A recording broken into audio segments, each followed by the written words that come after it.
1978 की फिल्म गमन की एक गज़ल के साथ हिंदी फिल्म इंडस्ट्री में प्लेबैक सिंगिंग की शुरुआत करने वाले हरिहरन साहब को अपनी आवाज़ को पहचान दिलवाने के लिए एक लंबा इंतज़ार करना पड़ा था।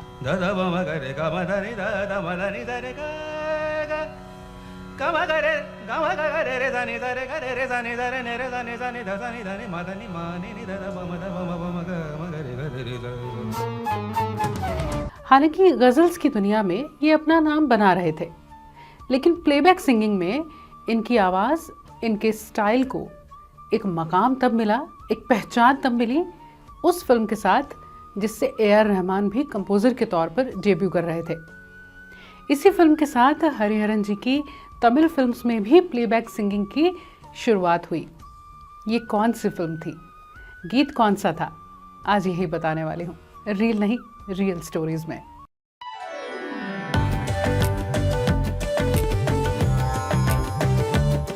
हरिहरन जी ने 1978 की फिल्म गमन में हिंदी फिल्म इंडस्ट्री में प्लेबैक सिंगिंग में कदम रखा। इस फिल्म में जयदेव जी का म्यूजिक था। मुजफ्फर अली साहब की ये फिल्म थी जिन्होंने इन्हें 1977 में ऑल इंडिया सुर सिंगार कंपटीशन में देखा और सुना था। जयदेव जी ने, म्यूजिक कंपोजर जयदेव जी ने, वो इसमें जज थे। 6 महीने बाद उन्होंने गमन के गीत के लिए इन्हें बुलाया। ये एक गजल थी। अजीब सान्हा मुझ पर गुजर गया यारो, अजीब सान्हा। इसके बाद हालांकि इन्होंने कई गीत गाए, नौशाद साहब, पंचम दा, उषा खन्ना जी, ऐसे कंपोजर्स के लिए गाया भी, लेकिन वो बात नहीं बन रही थी। हरिहरन जी ने एक इंटरव्यू में कहा था, मेरी सबसे बड़ी स्ट्रगल थी अपनी आवाज़ को एस्टेब्लिश करना, और कहीं ना कहीं वो मेरा दौर नहीं था। 3 बड़ी फिल्म्स जिसमें मैंने गाया, हरिहरन जी ने कहा, वो कहते हैं वो रुक गई, वो फिल्म्स कभी बनी ही नहीं, रिलीज ही नहीं हुई। फिर शिवहरी जी ने इन्हें 1991 की फिल्म लम्हे में गवाया। गीत थे ये लम्हे ये पल, और दूसरा गीत कभी मैं कहूँ कभी तुम कहो। ये गीत लता जी के साथ था, बहुत हिट हुआ था ये गीत। इसमें भी तारीफ तो मिली, लेकिन आगे काम नहीं मिला। हरिहरन जी कहते हैं, इसके बाद मैंने इंडस्ट्री को सीरियस लेना ही छोड़ दिया, गज़ल्स की तरफ ज़्यादा ध्यान देना शुरू किया। झुकाव तो पहले से ही था। और फिर आया ट्विस्ट, ए.आर. रहमान मुंबई आए और उनके लिए हरिहरन ने एक ऐड के लिए जिंगल गाया। रहमान ने कहा कि मैं तो आपकी आवाज़, आपके म्यूज़िक का पहले से ही बहुत बड़ा फ़ैन हूँ। ये थोड़े हैरान भी हुए, लेकिन ए.आर. रहमान ने कहा, मेरे पास आपकी गज़ल्स का कलेक्शन है जिन्हें मैं बचपन से सुनता आया हूँ। रिफ्लेक्शंस इनकी एक एल्बम थी। रहमान ने कहा कि उससे 15-20 बार मैंने लिया है, ख़रीदा है, इतना सुना उसे।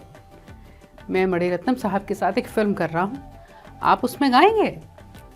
और वो फिल्म थी 1992 की रोजा। बस फिर 1 महीने बाद ही रिकॉर्डिंग हुई। पहले तमिल का गीत था, फिर हिंदी वर्जन, और फिर टाइटल सॉन्ग जिसे एसपी बालासुब्रमण्यम साहब ने भी गाया। रोजा जाने तू दिल की धड़कन तुझ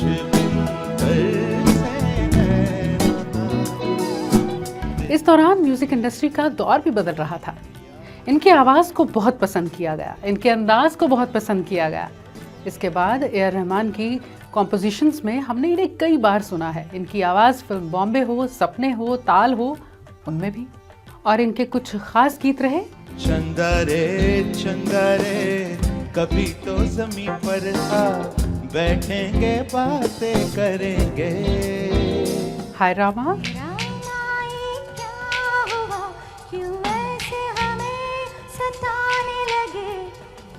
इतनी प्यारी हो सामने, हम काबू में कैसे रहे, तू ही रे, तू ही रे, तू ही रे, तेरे बिना मैं कैसे जीऊं। एक और फिल्म जो इनके करियर की खास फिल्म रही थी वो थी 2002 की दिल विल प्यार व्यार, और इसके पीछे एक खास वजह थी। इस फिल्म में सभी वर्जन्स को मिलाकर 16 गीत थे लगभग, और सभी पंचम दा के वो गीत थे जिन्हें रीअरेंज किया जा रहा था। यानी धुनें वही हैं, कुछ नएपन के साथ, और सिंगर्स उन्हीं गीतों को फिर गाने वाले हैं। ये वो गीत थे जिन्हें रफ़ी साहब, लता जी, किशोरदा पहले गा चुके थे। इनमें से 5 गीतों में हरिहरन जी ने अपनी आवाज़ दी थी। वो कहते हैं, जब मुझे अप्रोच किया गया मैं बहुत कॉशियस था, क्योंकि किशोरदा जैसा कोई गा नहीं सकता और मैं उन्हें कॉपी करना नहीं चाहता था। अगर कॉपी करूँगा तो वो बिल्कुल अच्छा नहीं लगेगा। तो फिर मैंने कहा कि मैं इन गीतों को वैसे ही गाऊंगा, उसी अंदाज में गाऊंगा जैसा कि हरिहरन को गाना चाहिए। इन धुनों में इन लिरिक्स को अपने स्टाइल में गाऊंगा। अगर आप एग्री करें तो फिर ठीक है, यानी कुछ नया भी हो, नकल ना हो और नकल लगे भी नहीं। मेकर्स मान गए और वो सभी गीत हरिहरन स्टाइल में पसंद भी किए गए। तुम बिन जाओ कहाँ, तुम बिन जाओ कहाँ, के दुनिया में आके कुछ न फिर चाह सनम। इन गीतों में कविता कृष्णमूर्ति, कुमार सानू, अभिजीत, अलका याग्निक, साधना सरगम, सुनिधि चौहान, बाबुल सुप्रियो और शान ने भी अपनी आवाज़ें दी थी। रीअरेंजमेंट बबलो चक्रवर्ती ने किया था। हरिहरन साहब ने कई गज़ल एल्बम्स रिकॉर्ड की हैं, जैसे रिफ्लेक्शंस, दिलनशी, गुलफाम, करार, जश्न, पैगाम, काश, जिसमें से कई तो प्लैटिनम हिट्स रही थी। इन्हें 2004 में पद्मश्री से नवाजा जा चुका है। 2 नेशनल अवार्ड्स इनके नाम हैं। लेकिन ये कहते हैं, मैं आज भी सीखता हूँ, आज भी खुद को बेहतर फनकार बनाना ही कोशिश रहती है। हरिहरन जी और गुलशन कुमार साहब की हनुमान चालीसा, जिसे टी सीरीज लेबल के साथ रिकॉर्ड किया गया था, वो पहला डिवोशनल सॉन्ग है जिसके 1.5 बिलियन से ज़्यादा अब तक यूट्यूब पर व्यूज़ हो चुके हैं। यकीनन हरिहरन जी की सिंगिंग, उनकी म्यूज़िक के प्रति जो डेडिकेशन है, वो उन्हें संगीत की दुनिया में ख़ास बनाती है। तू ही रे, तू ही रे, तेरे बिना मैं कैसे जीऊं, आजा रे, आजा रे, यूं ही तड़पाना तू मुझको।